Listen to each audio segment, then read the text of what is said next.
Bonjour, c'est Ursule encore. On est le 23 mars 2021. Alors, je me sonne la trompette ce matin encore et je viens proclamer le retour de notre Seigneur Jésus-Christ. Soyez bénis. Amen. Et soyez à vos postes de prière, postes d'intimité avec le Seigneur. Amen. C'est très, très important de demeurer dans la présence de Dieu parce qu'on est dans les temps où notre Seigneur va ravir son épouse. Et dans les temps où nous nous trouvons, il y a une séparation qui est vraiment en train de se faire entre les bons grains et les mauvais, entre les brebis et les boucs, entre les brebis et les serpents, entre les brebis et les loups. Tu ne peux pas les reconnaître si Dieu n'ouvre tes yeux, puisque tous portent un habit blanc, supposé. Mais la même situation qui est arrivée avec Isaac, qui n'a pas reconnu Jacob, amen, c'est la même situation qui arrive à plusieurs. Ils ne reconnaissent pas la brebis du loup, ils n'arrivent pas à distinguer. Et le Seigneur t'intéresse à venir dans une relation de proximité avec lui. Parce que plus tu marches plus proche de ton Seigneur, plus tu sauras détecter ce qui n'est pas de lui. Amen. Parce que plus tu passes du temps avec Jésus, mieux tu apprends à le connaître. Et très vite, tu détectes tous ceux-là qui ne sont pas de lui et qui font semblant. Il est très très important que tu puisses bâtir ta relation avec ton Seigneur. Et aussi, afin que tu ne tombes pas dans cette situation-là dans laquelle se sont retrouvées les vierges folles. Elles ont cru que tout était bien pour elles jusqu'à la dernière minute et elles ont été laissées. Et dernièrement, dans mon temps de prière, le Seigneur m'a dit que dans le groupe de vierges folles se retrouvera plusieurs de ces enfants qui auront pris le vaccin. Soi-disant un vaccin pour les protéger contre une certaine maladie, contre une certaine pandémie, auront-ils dit. Mais malheureusement, ils se feront prendre au piège de la séduction, voulant bien faire, voulant se protéger contre la mort. Ils seront pris dans les filets de la mort. Seuls ceux-là qui ne craignent pas la mort dans le temps où nous sommes s'en sortiront. Et dans ce nombre se retrouveront plusieurs qui verront voir le Seigneur, qui seront là quand le Seigneur viendra. Ils le verront venir. Amen. Et je t'encourage vivement à déposer tes craintes au pied de la croix. Jésus-Christ est suffisant pour, au fait, te protéger. Il est suffisant. Prends le temps pour réciter ton psaume 91 à tous les jours. Ou bien, prends le temps pour le lire à tous les jours, le psaume 91, le psaume 103, le psaume 51, le psaume 23, qu'il fasse partie des choses que tu fais à tous les jours, comme si tu brossais tes dents, comme si tu avais besoin de manger, qu'il fasse partie de ton quotidien. Et ajoute à cela le proverbe 4, le proverbe 8, à tous les jours, trouve du temps pour cela. Et ta foi sera bâtie, ta foi sera ancrée. À force de les lire, à force de les réciter, tu vas finir par les vivre dans ton quotidien. Amen. Que le Seigneur bénisse sa parole. Et puis, bon voilà, je voulais vraiment m'excuser pour hier. Hier, j'ai fini ma vidéo le matin, mais j'ai eu de la difficulté à la loger en ligne. J'ai vraiment eu des sérieuses difficultés.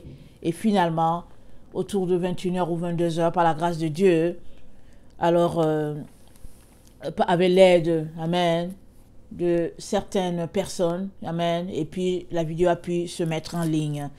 Alors, on va espérer qu'aujourd'hui, ça ne sera pas le cas, amen. Alors, soyez vraiment bénis et puis continuons tous dans notre marche ascendante vers le trône, amen. J'apporte les enseignements, mais je ne m'exclus pas, du tout. Et même très très souvent, je réécoute ce que j'ai dit, amen. C'est comme ça que souvent je peux trouver que il y avait un lapsus à un tel endroit. Mais pendant que je les réécoute, très souvent, je me rends compte que ce n'est pas Ursule, au fait, qui parlait, ou bien ce n'est pas Ursule qui apporte ces choses-là. C'est l'Esprit Saint qui fait son travail. Il utilise juste ma bouche. Et je lui dis, merci Seigneur. Amen. Alors aujourd'hui, on va parler de ne cherche pas l'Antichrist à Jérusalem. On sait, j'en ai un peu parlé hier dans la vidéo. C'est une longue vidéo, d'1h40 au moins. Mais comme toujours, je nous encourage à les écouter en séquence afin de prendre tout ce qui est dedans. Ne les écoutez pas en dents de scie. Vous pouvez sauter des informations très importantes pour votre vie. Amen. Alors, ne cherche pas l'Antichrist à Jérusalem. Alors, la meilleure façon de prendre quelqu'un dans son filet, c'est de l'orienter à gauche alors que le malheur est en train de venir du côté de la droite. Écoutez bien, la meilleure façon de prendre quelqu'un à un piège, c'est de l'orienter à gauche alors que le malheur est en train de s'amener vers la droite. Et c'est ça qui s'est passé avec cette situation-là, avec l'Antichrist.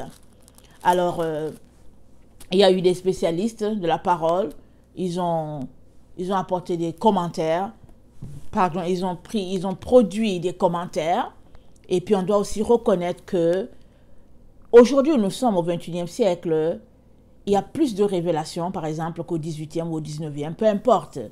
Et puis plus quelqu'un passe le temps dans la présence du Seigneur, plus il a des révélations, comparé à une autre personne qui est juste là comme un érudit, ou bien qui a étudié pour des syntaxes afin d'écrire la Bible dans d'autres langues.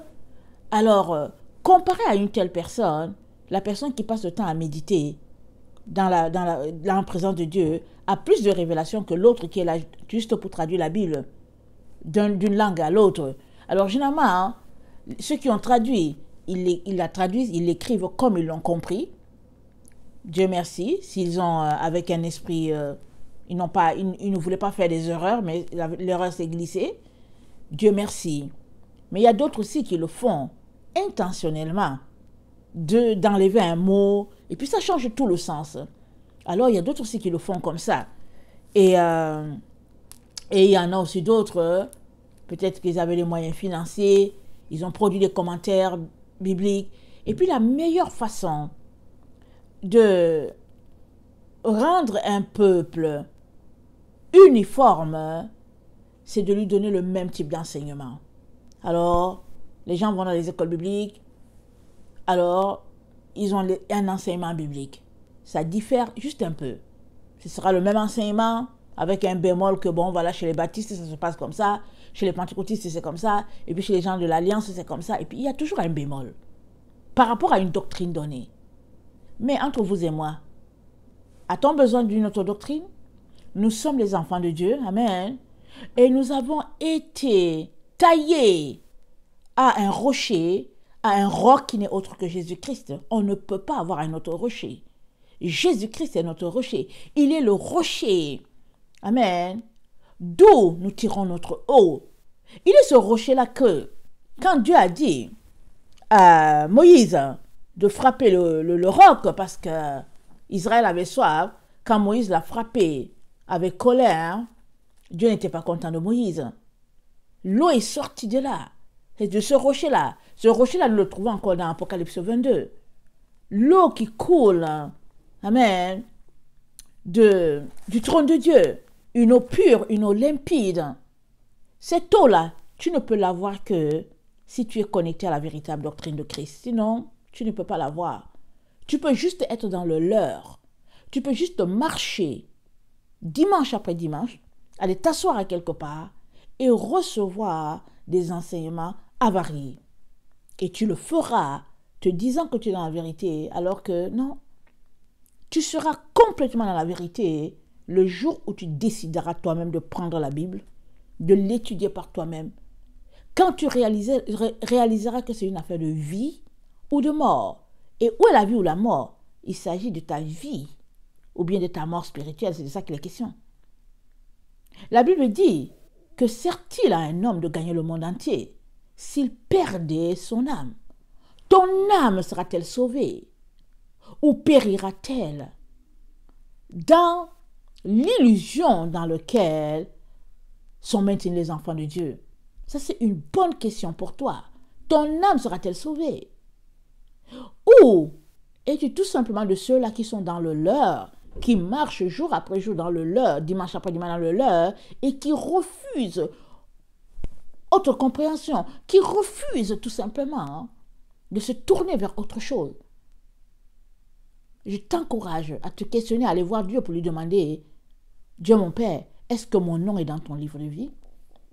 Demande-lui, Dieu mon Père, est-ce que mon nom est inscrit dans ton livre? Parce qu'il y a plusieurs enfants de Dieu qui ont donné leur vie à Jésus, mais qui ont aussi effacé déjà leur nom. Ils l'ont effacé eux-mêmes, ils l'ont effacé. Plusieurs. Et plusieurs, au fait, ils ne l'ont jamais donné, mais ils ont l'impression, ils pensent qu'ils l'ont donné. Et ils se revêtent de la peau de la brebis et ils sont assis là alors que c'est des loups et des serpents. Il faut faire très très attention. Il faut chercher la face de Dieu, surtout dans lesquels nous sommes. Nous sommes dans la dernière minute de la dernière minute. Je préfère parler de minute parce qu'on ne sait pas à quoi correspond la minute dans la présence de Dieu. Mais je parle de minute pour te dire, on est dans les derniers moments des derniers moments. Ce qui est dommage, c'est que cela te vient par une personne comme moi, une ménagère assise à la maison, en train de laver ses casseroles. C'est ça l'histoire. C'est ça la gloire de Dieu. Ça te vient par une personne qui, au fait, si on prenait la personne, qu'on la mettait quelque part, ça n'aura aucun poids. C'est ça l'histoire. Et c'est des personnes comme ça que Dieu utilise sur la terre. Je parle d'une personne parce que c'est moi qui t'apporte cette vidéo à ce moment-ci ou pendant que tu es en train de m'écouter. Mais ça peut être quelqu'un d'autre. Mais toutes ces personnes-là que tu vois, proclamant le retour du Seigneur en ligne et proclamant le véritable évangile de Jésus, la véritable doctrine, ce sont des personnes qui se sont dépouillées de leur orgueil. Ils n'ont rien pour eux-mêmes. Ils ne sont rien. Et ils sont méprisés. Quand tu arrives quelque part que les gens te méprisent, bats des mains, tape tes mains, loue le Seigneur parce que ils te méprisent parce que tu n'es pas comme eux. Ils te méprisent parce qu'ils prouvent que tu es au fait différent d'eux. Ils te méprisent parce que ils font la preuve qu'ils sont les enfants du diable, parce que c'est chez le diable qu'il y a tous les disputes, la jalousie, les chicanes, le mépris des autres, l'arrogance, toutes sortes de situations. C'est ça la preuve que les autres appartiennent à Jésus. Mais ceux qui sont avec Jésus, ils sont dans la paix, la tranquillité. Ils sont méprisés, bafoués, mais ils continuent toujours de proclamer la venue du Seigneur. Ils continuent toujours d'aimer ceux-là qui les méprisent. Et c'est ça la marque des enfants de Dieu. Alors, ne cherche pas l'Antéchrist à Jérusalem. Il n'y est pas. Ne le cherche pas là-bas. Alors, ils nous ont apporté plein d'enseignements. Alors, on le cherche, on dit oui, il va aller s'asseoir dans le temple, et puis les gens attendent le temple. Mais si on lit la Bible, on se rendra compte que le troisième temple matériel, amen, si on peut le dire ainsi, qui sera construit, amen, si on peut le dire ainsi, il le sera dans le millénium. Si je te déçois, n'est-ce pas? Il le sera dans le millénium. Le temple qui est là où il y a la mosquée Alaska, ils sont là, ils parlent juste de construction. Les gens rassemblent des fonds et les gens envoient de l'argent dans les églises des États-Unis, dans les églises du Canada. Ils envoient l'argent pour la construction du temple. Ils veulent contribuer à la construction du temple éternel. Mais ceux qui sont là-bas, ils sont nantis. Ils prennent l'argent et voilà, ils attendent la construction du temple.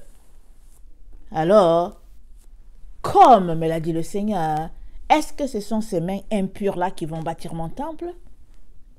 Et ce sont ces mains impures-là qui vont bâtir mon temple. Le temple de Dieu qui sera rebâti, il est en train d'être rebâti spirituellement là où nous sommes. Parce que Dieu demeure dans les corps de ses enfants. Nous sommes le temple du Saint-Esprit. Il est en train d'être bâti spirituellement. Et quels sont ceux-là qui le bâtissent? C'est ceux-là qui ont accepté la véritable doctrine de Jésus. Ils sont en train de bâtir le véritable temple de Dieu. Et ils sont en train de poser leur pierre sur la fondation qu'a érigée Jésus-Christ par, comment on appelle ça, par ses paroles.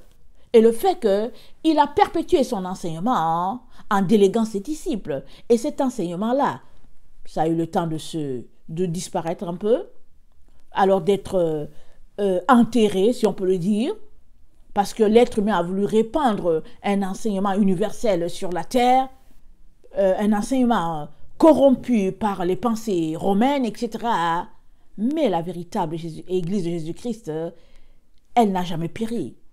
Même si elle était sous les cendres, elle a ressuscité. Et elle est là, triomphante plus que jamais, debout plus que jamais. Et tous ceux-là qui aiment Jésus-Christ vont faire partie de cette église-là.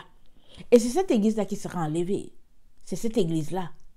Philadelphie, elle sera enlevée. Elle sortira de Laodicée, telle que nous sommes. Laodicée est répandue sur toute la terre. C'est une église corrompue par les pensées romaines, par une certaine richesse, un certain plaisir de la chair. Laodicée, c'est l'église de notre génération, de notre époque. Elle est répandue sur toute la terre, à tous les horizons. Mais Philadelphie s'élève, elle sort de Laodicée. Dans chaque église de Laodicée, s'il y a une seule personne là-bas qui aime Jésus-Christ de tout son corps, de tout son cœur, de toute son âme, la personne, elle sort de Laodicée. Elle sort de Laodicée. Et elle se met à pratiquer la doctrine de Christ. Et elle devient membre de Philadelphie. Et ces personnes-là, pris un à un sur toute la terre, de tous les horizons, seront les enfants d'Abraham. Alléluia. Alléluia. Et alléluia.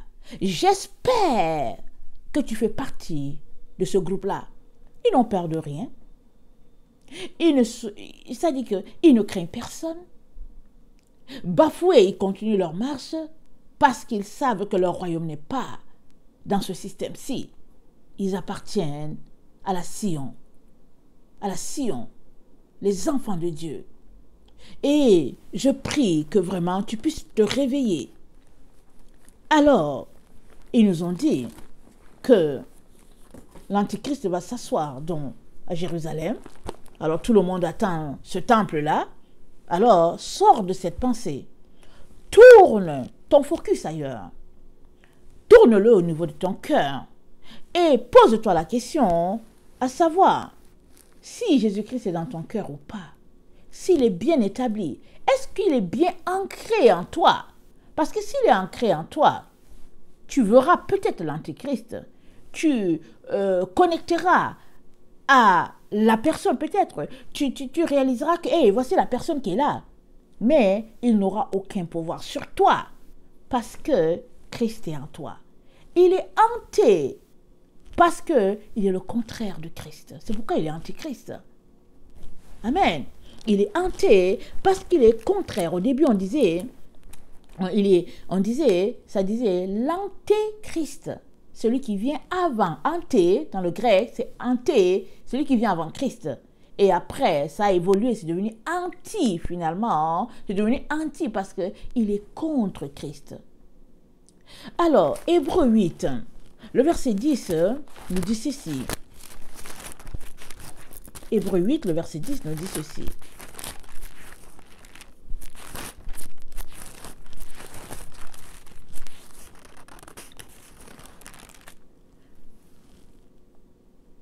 Mais voici l'alliance que je ferai avec la maison d'Israël. Après ces jours-là, dit le Seigneur, je mettrai mes lois dans leur esprit, je les écrirai dans leur cœur, et je serai leur Dieu, et ils seront mon peuple. Ça, c'est dans Hébreu. Alors, est-ce que la loi de Dieu est dans ton esprit? La loi de Dieu est-elle dans ton esprit? Si oui, alors tu n'as pas à te concentrer sur chercher un anté quelque part. C'est une histoire qui n'est pas vraie. Ne te concentre pas là-bas. Je viens de le dire au début. La meilleure façon de mettre quelqu'un dans son filet, c'est de l'orienter vers la gauche alors que le malheur est en train de venir vers la droite. C'est la situation dans laquelle on s'est retrouvés, nous les enfants de Dieu, les chrétiens. C'est là qu'on s'est retrouvés. On nous pointe à un endroit, on nous dit qu'il va venir de l'autre côté là-bas, qu'il va aller s'asseoir dans le temple à Jérusalem. Tout le monde dit que c'est là-bas. Mais détourne ton regard, s'il te plaît. Enlève ton focus de Jérusalem et concentre-toi au niveau des Écritures et tu verras que les Écritures ne parlent pas du temple à Jérusalem. Mais les Écritures disent que le jugement de Dieu va commencer dans la maison de Dieu et la maison de Dieu, c'est l'église de Jésus-Christ. Amen, c'est l'église de Jésus-Christ. Et voilà ce que Jésus-Christ te dit. Il dit que sa loi sera écrite dans son cœur, dans ton cœur. Et il sera ton Dieu. Et tu feras partie de son peuple. Mais maintenant, arrête-toi. Est-ce que vraiment la loi de Jésus est écrite en toi? Est-ce que vraiment elle est écrite en toi? Fais-tu partie de ces personnes-là qui prennent le temps pour réciter les versets bibliques, les assimiler, les mâcher, et puis les mettre en eux? Fais-tu partie de ces personnes-là? Ou bien, en toi, il n'y a rien. Il y a juste les super-héros. Il y a les films. Il y a le hockey, le sport. Il y a tout ce qui se passe dans ce monde, sauf la parole de Dieu. Alors, si la parole de Dieu n'est pas en toi, elle n'est pas dans ton esprit, tu fais la preuve que tu ne fais pas partie du peuple de Dieu. Tu fais la preuve que tu es vraiment cette personne-là en qui la marque de la bête est sur le front et sur la main droite. Parce que le front, ce n'est pas le front de ton corps là, physique qui est là. C'est le front parce que c'est l'intellect. Là devant, là, le frontal, là, ici, là, c'est l'intellect. Alors si ton intellect est pris par les idiots de ce monde, c'est que la marque de l'Antichrist est déjà en toi. Que tu portes le masque, que tu prennes la puce, peu importe, elle est déjà en toi. Tu finiras comme finissent les ennemis de Dieu. Alors sur le bras droit, pourquoi? Parce que c'est avec le bras droit, si tu es droitier, ça veut dire qu'on prend les décisions, ça veut dire qu'on travaille d'arrache-pied, ça veut dire qu'on assoit les piliers, qu'on assoit les positions dans la vie. Alors si la loi de Dieu n'est pas déjà là, en toi, si les versets de Dieu ne sont pas en toi, alors la marque tu l'as déjà. Et ce n'est que question de temps, et tu finiras avec le troupeau de ceux-là qui sont perdus. Alors, Dieu nous dit que sa loi est dans notre cœur. Et Jérémie dit quelque chose de beaucoup plus, pas beaucoup plus, Jérémie dit quelque chose allant dans le même sens, amen, parce que ce verset a été tiré de là, amen, ça a été tiré de là, et je vais le lire dans la version une parole de Dieu, amen, Jérémie 31. Alors, dans le verset 31, c'est dit ceci: voici qu'ils arrivent les jours, sentence de Yahweh, où j'établirai avec la maison d'Israël et la maison de Juda une alliance neuve, pas comme l'alliance conclue par leur père le jour où je les ai pris par la main et je les ai fait sortir du pays d'Égypte, l'alliance qu'ils ont rompue quand j'étais le maître. Sentence de Yahweh, mais voici l'alliance que j'établirai avec la maison d'Israël après ces jours, sentence de Yahweh. Ma loi, je l'établirai dans leur sein et dans leur cœur. Je l'inscrirai et je serai pour eux Dieu. Ils seront pour moi peuple. Et plus jamais un homme ne devra enseigner son voisin ou son frère, disant: sache que c'est Yahweh. Sache qu'est Yahweh, car tous me connaîtront. Du plus petit au plus grand, sentence de Yahweh. Oui, je pardonnerai leurs iniquités. Et leurs fautes, je les oublierai. Ainsi parle Yahweh, lui qui donne le soleil pour la lumière du jour, lui qui fixe la lune et les étoiles pour la lumière de la nuit, lui qui secoue la mer dont les vagues rugissent, et Yahweh, Tsebaoth, son nom. Si ces règles fixées viennent à chanceler devant moi, sentence de Yahweh, alors la semence d'Israël cessera d'exister comme nation devant moi pour toujours. Ainsi parle Yahweh. Si les cieux d'en haut pouvaient être mesurés, et si les fondations de la terre par-dessous, on pouvait les explorer, alors j'en aurais chassé toute la semence d'Israël. Pour tout ce qu'ils font, sentence de Yahweh. Voici, ils arrivent les jours, sentence de Yahweh, où pour Yahweh, on aura rétabli la ville. Depuis la tour d'Ananel jusqu'à sa porte, on aura rétabli jusqu'à sa porte d'angle, et sa mesure sera face à la colline de Garé, et tournera ensuite vers Goa, et toute la vallée des morts, et de la cendre, et tous les champs jusqu'au torrent du Cédron, jusqu'à l'angle de la porte, aux chevaux. Là-bas, à l'Orient, on les consacrera à Yahweh, et plus jamais tu ne seras déraciné, plus jamais tu ne seras détruit. Alors Dieu parle, amen, il parle d'Israël, mais il parle de tous ses enfants, amen, qui sont dispersés sur la terre. Alors nous savons qu'il y avait les 10 tribus, et nous savons qu'il y avait Juda, amen. Alors Juda et Benjamin, ils étaient ensemble, quand il y avait les problèmes entre les différentes tribus. Juda et Benjamin étaient ensemble, mais au fait, ils sont devenus comme une personne, et de Juda, nous sommes greffés. Nous sommes greffés à Juda parce que c'est Jésus qui allait nous chercher. Ce qui fait que finalement, et ceux-là que Juda a rachetés, et puis tout le reste en formant un seul peuple, comme dit dans Ézéchiel 37. Amen. Alors, quand ça parle d'Israël, comprend le groupe de tous les enfants de Dieu, assemblés des 4 coins de la terre, en train d'adorer le seul vrai Dieu et l'unique Dieu. À la manière de Dieu, bien sûr, pas à la manière des hommes. À la manière de Dieu, bien sûr, pas à la manière des églises et puis de leurs différentes doctrines. Alors, donc, Dieu est-il en toi? Est-il assis là en toi? Sa loi est-elle gravée en toi? Alors si elle est gravée en toi, amen, tu échapperas. Si la loi de l'Éternel n'est pas gravée en toi, alors ça veut dire que c'est la loi de l'Antéchrist. Et il sera ton leader, l'Antéchrist. Allons-y lire 1 Corinthiens 6, le verset 17 à 20. 1 Corinthiens 6, le verset 17 à 20. Alors, mais celui qui s'attache au Seigneur est avec lui un seul esprit. Alors, la loi de Dieu, Dieu dit, on venait de lire, on venait de lire Jérémie 31, le verset, à partir du verset 30, attendez, non, on venait de lire Hébreux 8, le verset 10, et Dieu disait, je vais inscrire ma loi dans leur cœur, dans leur esprit,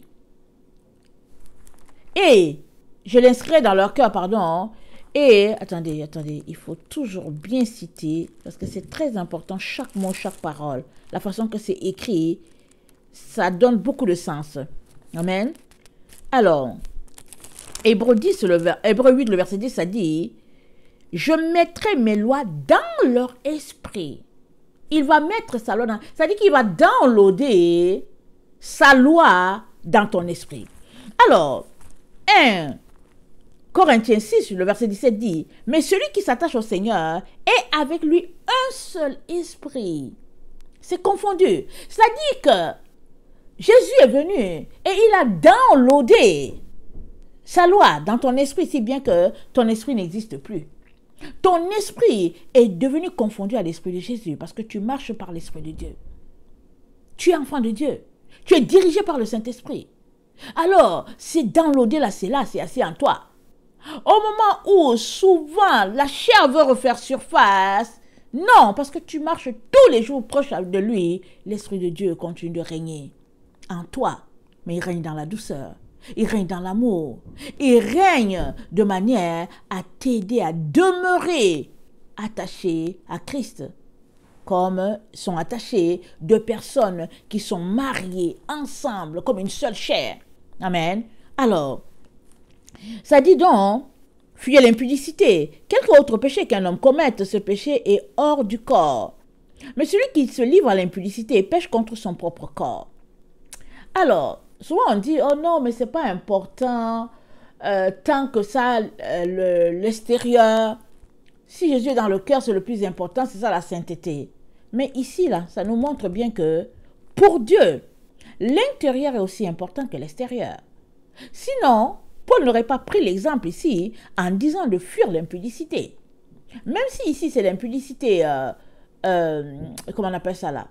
L'impudicité pratico-pratique, c'est-à-dire que la relation d'un homme avec une femme, amen, qui s'égare, qui s'échappe dans le plaisir de la chair, amen.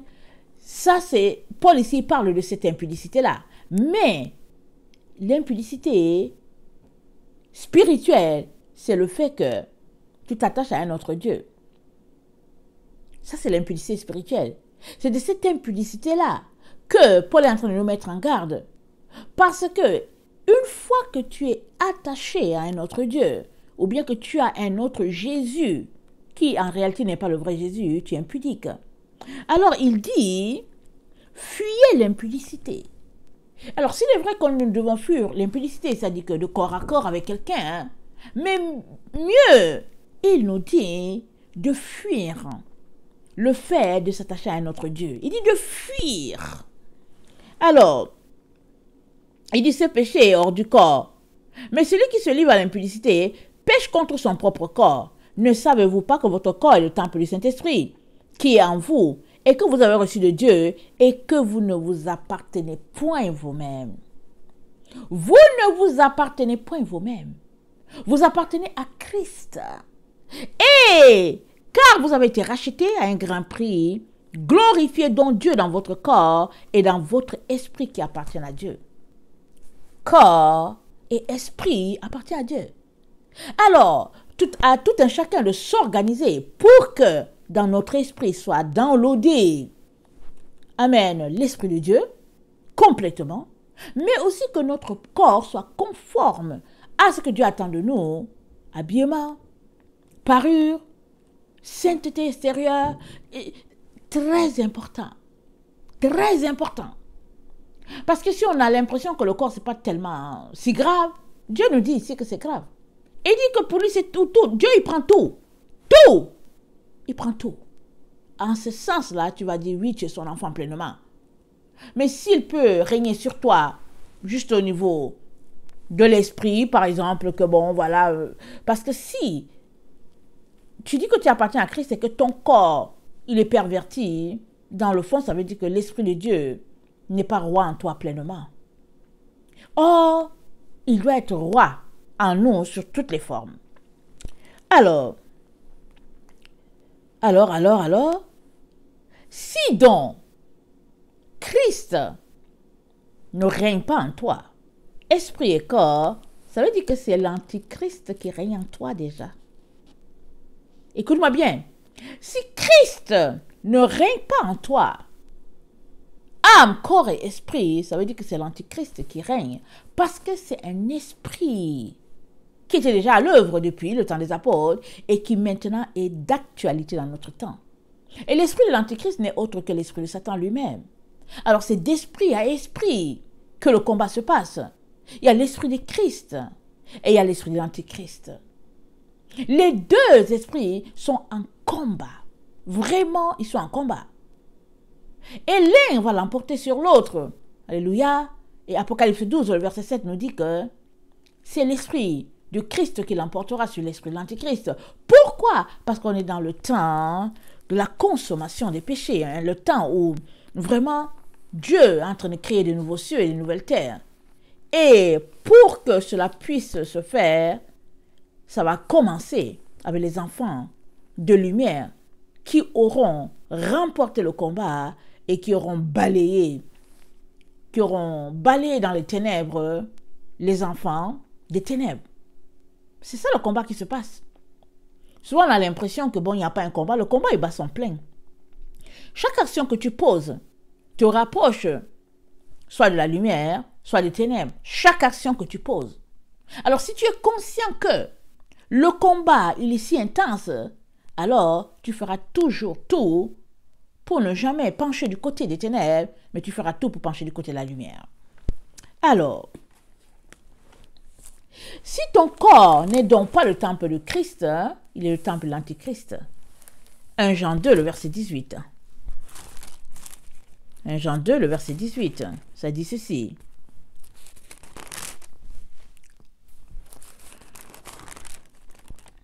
Petits enfants, c'est la dernière heure. Comme vous avez appris qu'un antéchrist vient, il y a maintenant plusieurs antéchrists, par là nous connaissons que c'est la dernière heure. Ils sont sortis du milieu de nous, mais ils n'étaient pas des nôtres. Car s'ils eussent été des nôtres, ils seraient demeurés avec nous. Mais cela est arrivé afin qu'il fût manifeste de tous, que tous ne sont pas des nôtres. Tous ne sont pas des nôtres. Alors c'est l'apôtre Jean qui parle. Amen. Il parle des nôtres. Alors les nôtres, c'est qui? C'est toi et moi, si du moins nous marchons sur la doctrine pour laquelle ces apôtres-là sont morts. Il dit, ils n'étaient pas des nôtres. Maintenant, pose-toi la question, est-ce que les nôtres, là, ça t'inclut? Est-ce que tu es inclus dedans? Ou bien en es-tu exclu? Ce sont tes choix de vie qui te donneront la réponse. Si tu es inclus dans le nous, alors tu ne fais pas partie de l'esprit de l'Antéchrist. Mais si c'est un nous qui t'exclut, alors tu es de l'autre côté. Tu es avec l'Antéchrist. Alors, si ton corps, qui est le temple du Saint-Esprit, n'en est pas un, alors ça veut dire que c'est le temple de l'Antéchrist. Alors, avant que l'Antéchrist s'asseye dans une église donnée, est-il déjà en train de régner en toi? Est-il déjà? Parce qu'il règne par son esprit d'abord. Il règne par son esprit d'abord. Est-il déjà en train de régner en toi? Parce qu'on est dans le temps où tout sera révélé. On est dans le temps où la transformation va se passer. Le corps corruptible que nous portons va se transformer en un corps incorruptible. C'est ça, si on peut le dire, l'incarnation. Les uns vont incarner le mal et les autres vont incarner le bien. Les enfants de lumière vont incarner le vêtement de lumière. Amen. Et les autres, ils vont incarner le vêtement de mal. Ils seront qualifiés de mal. Et les autres seront qualifiés de bien, de vérité. C'est-à-dire c'est le combat de la vérité contre le mensonge. C'est ça qui est en train de se passer. Il est très important de pousser notre réflexion très loin. Ne nous arrêtons pas là, au superficiel. Allons-y plus loin. Allons en profondeur. Allons dans les racines pour comprendre qu'est-ce que le Père est en train de dire, qu'est-ce que l'Esprit est en train de nous enseigner. Alors, il nous dit, il y a déjà plusieurs antéchrists. Je viens déjà de le souligner un peu, c'est avant Christ. Mais celui-là qui vient avant Christ, là, il est contre lui au fait. Jésus-Christ a dit, c'est dans Jean, mais je n'ai pas vu je ne suis pas allé chercher ça, parce que quand je préparais ma leçon, ça ne m'était pas venu. Jésus-Christ a dit, un autre viendra en son nom et vous l'accepterez. Moi, je suis venu au nom du Père, mais vous m'avez rejeté. Il parlait aux pharisiens. Et les pharisiens, nous savons que c'est, peu importe l'époque, ils sont remplis sur la terre. Mais un autre viendra en son nom et vous l'accepterez. Et c'est qui? L'Antichrist. Il viendra en son nom, en son propre nom. Et il changera les lois, il établira les choses de telle sorte que il faudrait se conformer aux règles du gouvernement. C'est ça. Écoute bien. Il changera les choses parce que on a dans la vidéo d'hier, et même si elle est longue, je t'encourage à aller l'écouter, 1h40. Alors, c'est dit, il pensera, il changera la loi et les temps. C'est ça qu'il vient faire. Alors, les choses sont en train d'être réécrites. Les choses sont en train d'être réadaptées dans différentes dénominations pour que, quand le gouvernement passera à contrôler, qu'il ne tombe pas sur une croyance stricte de la doctrine de Christ, dont ils essayent d'inclure, ils essayent de l'écrire de telle sorte que finalement, il ne soit pas tellement mis hors la loi par rapport au gouvernement.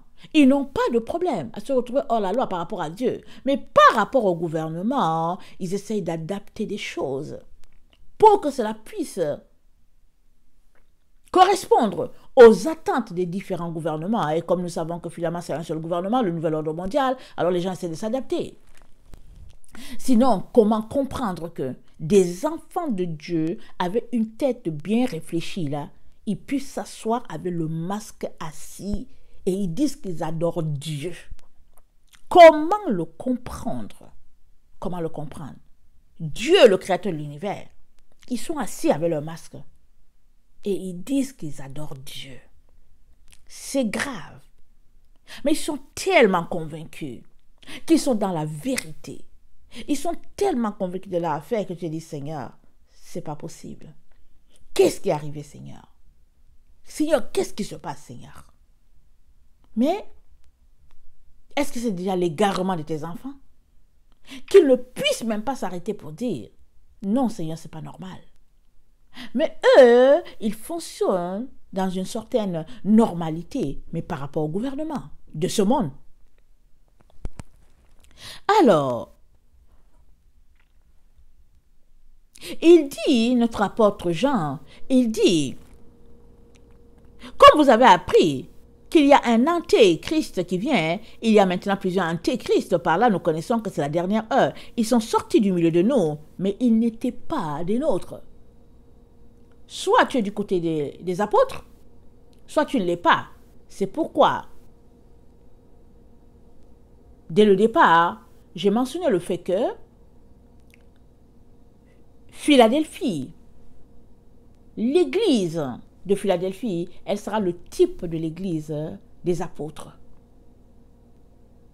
Parce que c'est le groupe de tous ceux-là qui vont dire niet à toutes les nouvelles structures qui se passent sur la terre et qui vont se conformer uniquement à ce que Dieu a dit, qu'ils soient persécutés ou pas. Ils vont dire niet.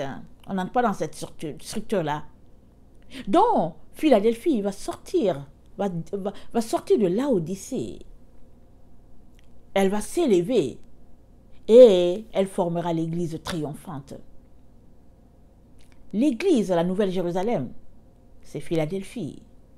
Philadelphie, c'est elle. C'est la Nouvelle Jérusalem. Ce n'est pas toi qui es assis là en train de te corrompre avec les idées de ce monde et qui t'imagine quelque chose qui est dans le leur. C'est pas toi.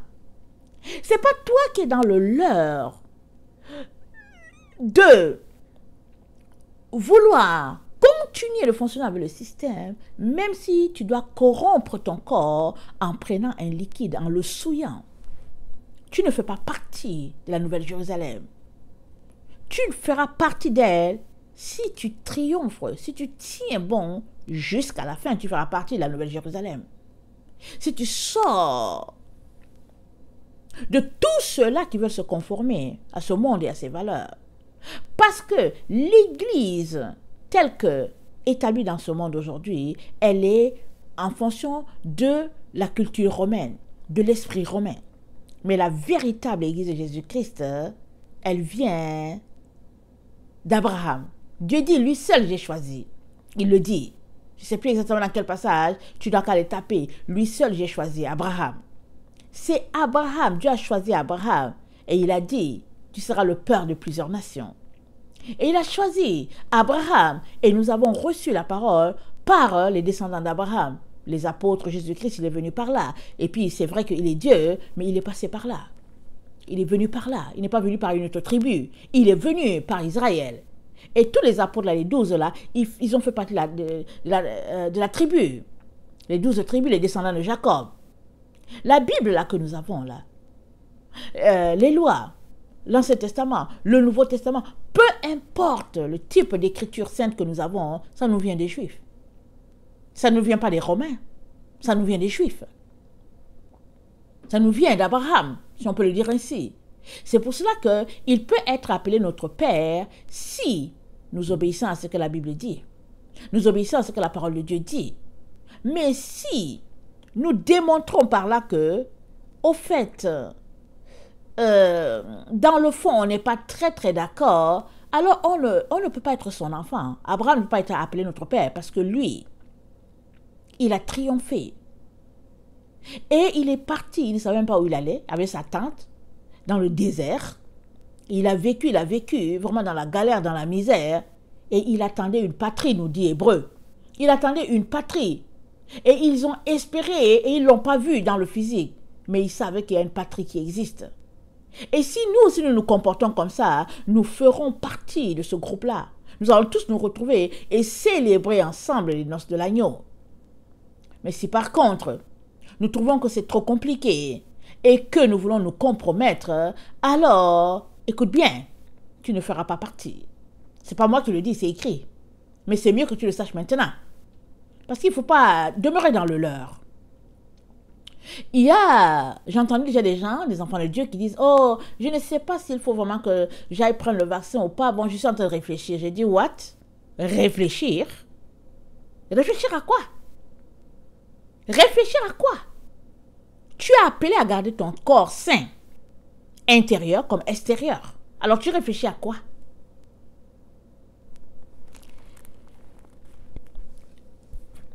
1 Jean 2, le verset 22, ça dit, qui est menteur, sinon celui qui nie que Jésus est le Christ.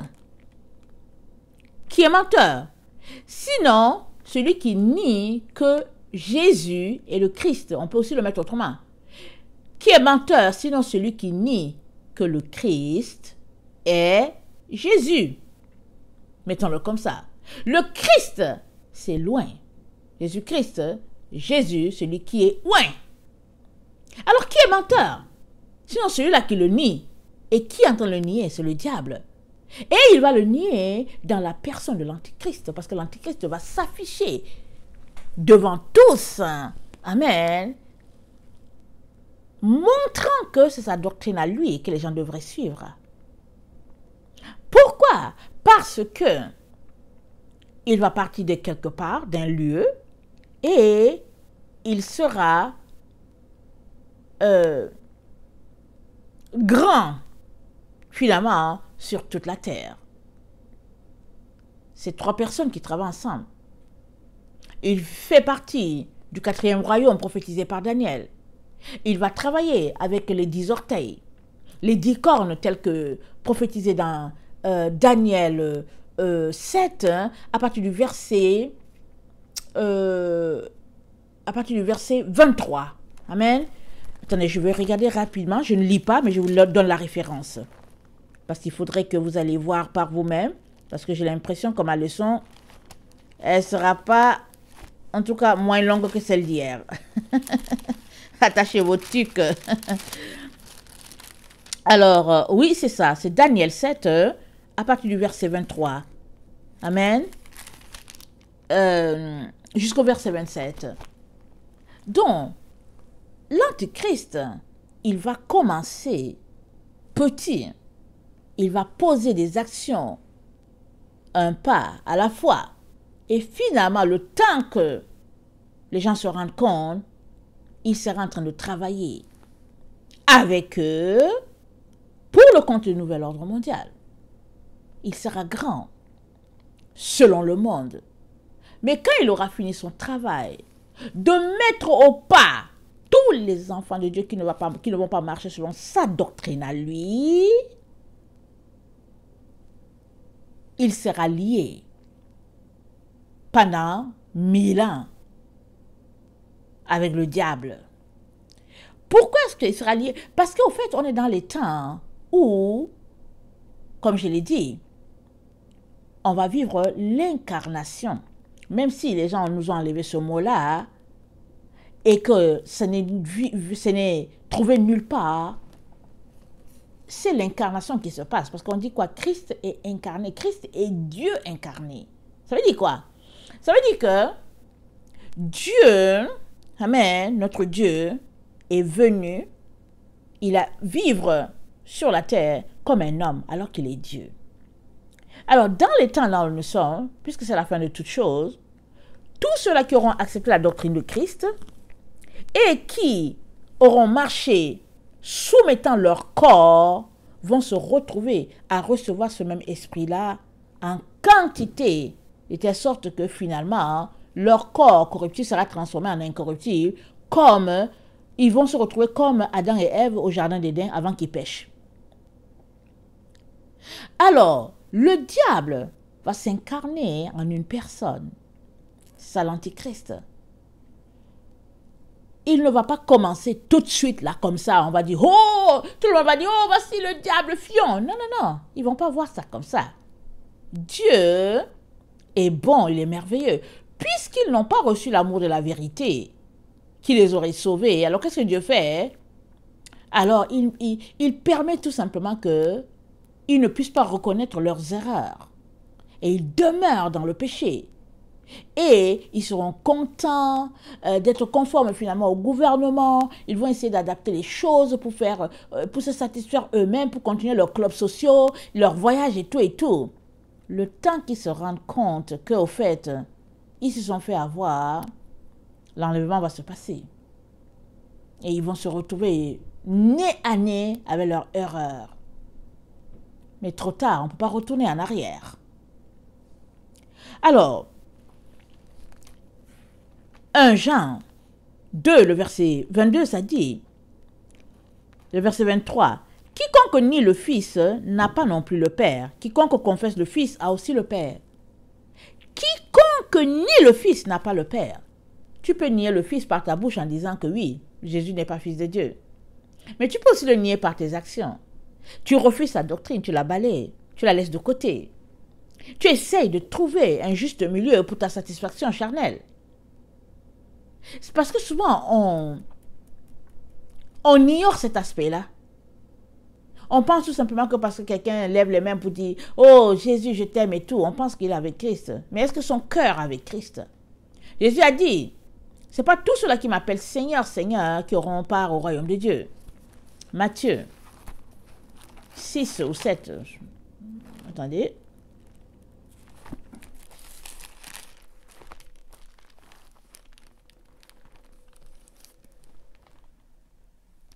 Attendez.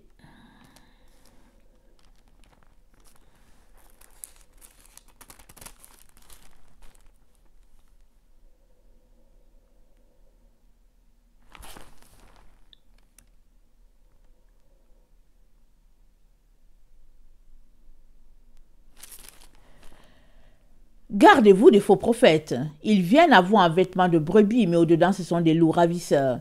Vous les reconnaîtrez à leurs fruits, cueille-t-on des raisins sur des épines ou des figues sur des charbons. Tout bon arbre porte le bon fruit, mais le mauvais arbre porte de mauvais fruits.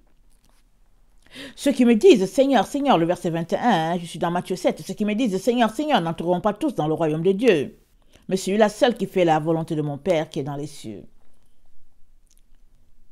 Alors, 1 Jean 2, le verset 23, « Quiconque nie le Fils n'a pas non plus le Père. » Alors, nier le Fils, c'est refuser au fait ce que Jésus-Christ a appris, a instauré comme sa doctrine, c'est juste de le laisser à côté et puis de réécrire les choses de telle sorte que ça puisse être consommable dans une génération comme la nôtre, une génération pervertie.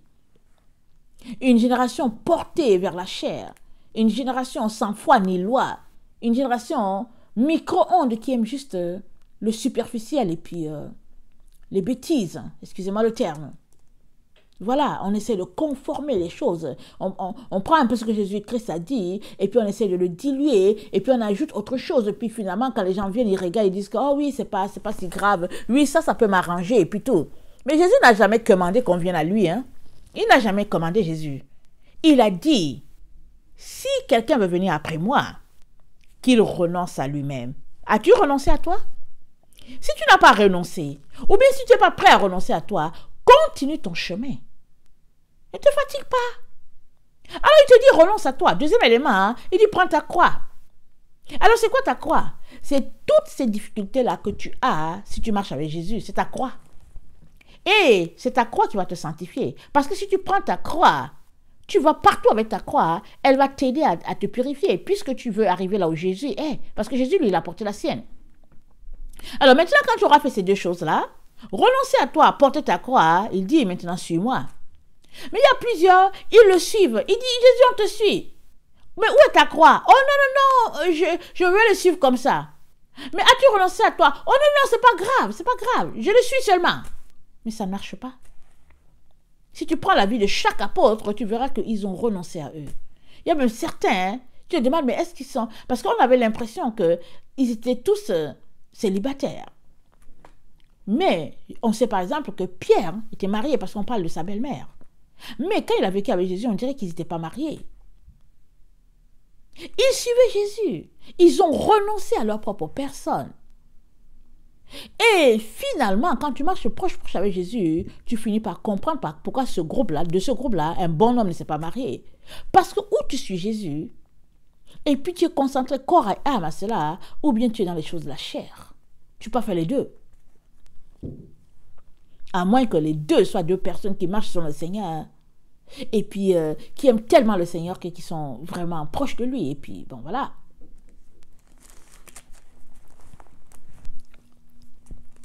1 Jean 4, le verset 3.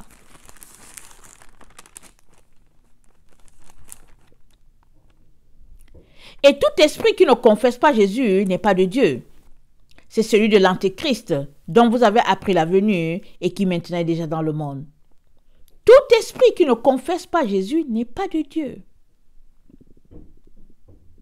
Alors, pourquoi porter tes yeux en direction d'un lieu qu'on t'a dit que l'Antéchrist va aller s'asseoir dans un temple là-bas à Jérusalem, alors que si en toi là, c'est pas vraiment le vrai Jésus que tu confesses, l'Antéchrist est déjà assis en toi, parce que c'est un esprit. Avant de devenir une personne, avant de devenir l'incarnation du mal, l'esprit de l'Antéchrist est déjà répandu sur la terre depuis le 1er siècle. Parce que c'est un esprit qui s'est opposé à la doctrine de Christ dès le départ. Et c'est allé en grandissant. En grandissant, c'est bien que, finalement, dans les temps où nous sommes, où il y aura la séparation entre le bien et le mal, alors l'Antéchrist va incarner pleinement le mal, parce qu'il sera contre Christ, et il va devenir, il sera identifié comme le dragon. Il va représenter Satan dans toute sa grandeur. Excusez le terme que je le dise. Parce qu'au fait, Satan s'est retrouvé là pourquoi? À cause de l'orgueil. Il se croit grand.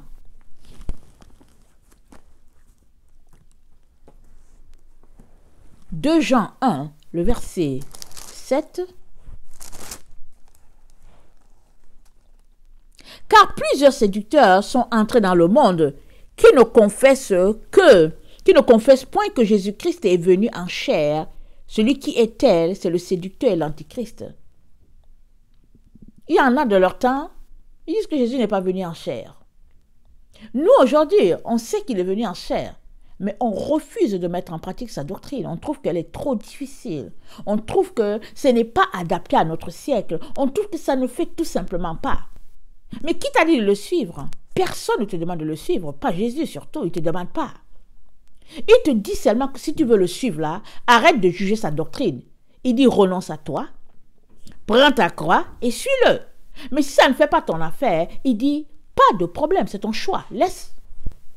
Mais n'essaye pas de le suivre et puis essayant de colmater les brèches, adaptant ce que Jésus-Christ a dit à quelque chose qui serait conforme à tes désirs à toi. Parce que hier on a vu que l'antichrist là, la personne identifiée antichrist va miser sur sa volonté à lui au-dessus de la volonté de Dieu. Et nous sommes dans les temps où les gens réorganisent leur soi-disant doctrine au niveau des églises pour l'adapter. Certains vont écrire que bon, les homosexuels sont le bienvenu, et puis certains vont dire toutes sortes de situations.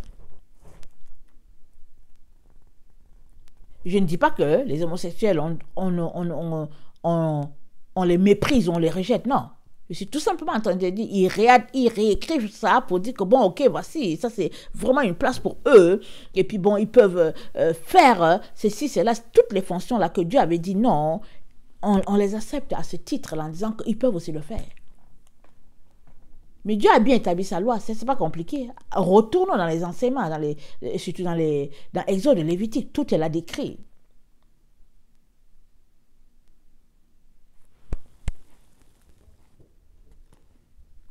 L'antichrist, c'est l'homme du péché. C'est-à-dire que en lui, tous les péchés, tous les vices quelconques seront retrouvés. Il sera incarné par le diable. Donc il va devenir l'image du diable. C'est pourquoi il a appelé le dragon, mais c'est une personne.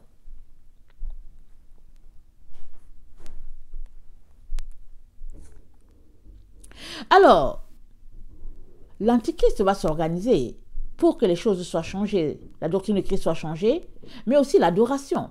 L'adoration sera suivant une certaine institution, elle sera institutionnalisée, l'adoration à notre Seigneur. Et as-tu besoin d'aller loin pour chercher? Non, c'est déjà effectif. Puisque aujourd'hui, c'est dit que le gouvernement demande aux gens de se retrouver à l'église avec le masque et de ne pas chanter. Plusieurs églises l'ont accepté. Plusieurs. C'est-à-dire que les gens ont la difficulté à voir ce qui se passe. Pourquoi? Parce qu'ils sont déjà dans le compromis à tous les niveaux.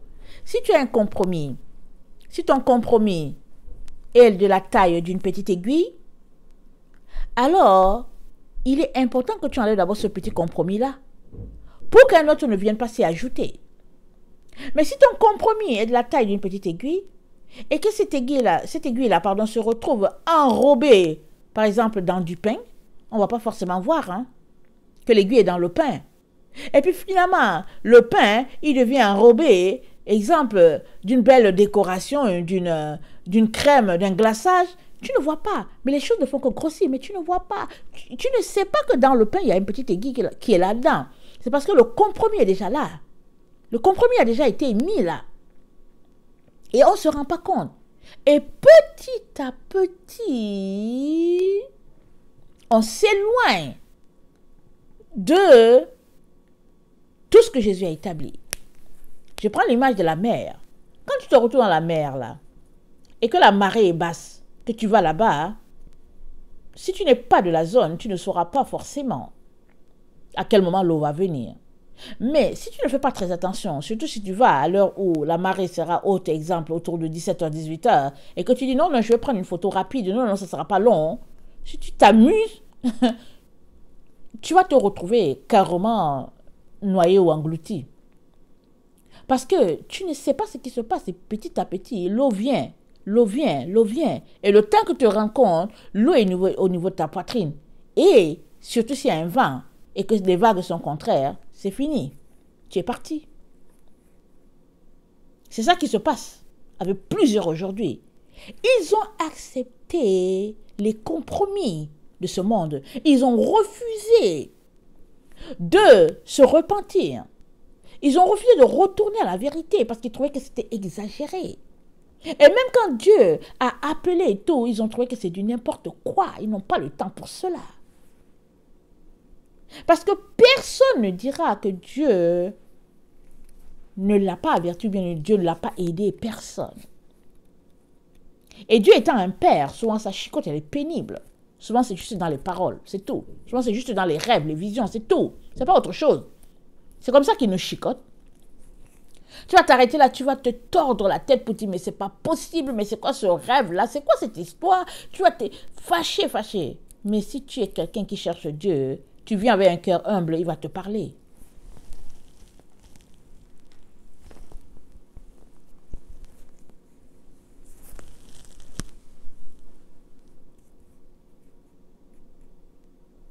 Il y a quelqu'un qui a dit, tout esprit qui divise Christ, c'est l'esprit de l'antichrist. Ah, j'ai aimé ça. Tout esprit qui divise Christ, c'est l'esprit de l'antichrist. Qu'est-ce que ça veut dire diviser Christ? C'est-à-dire de prendre des bouts dans Christ. Alors on prend Christ dans toute sa doctrine et on regarde, on dit, oh non, ici là c'est trop compliqué, on va laisser ça tomber, ok?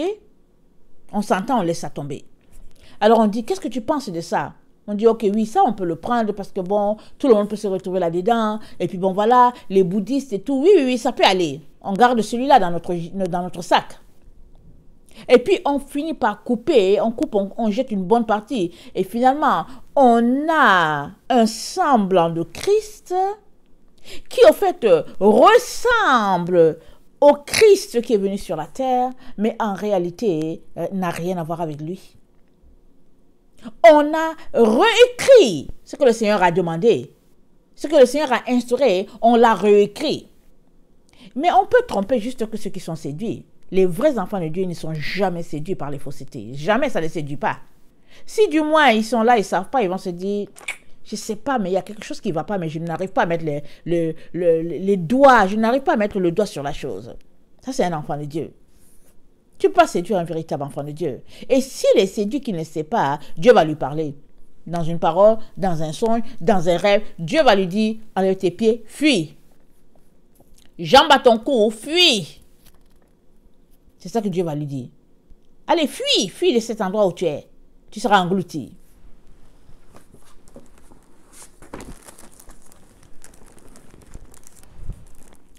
À partir du moment où on divise Christ, c'est fini, on se retrouve avec l'Antichrist.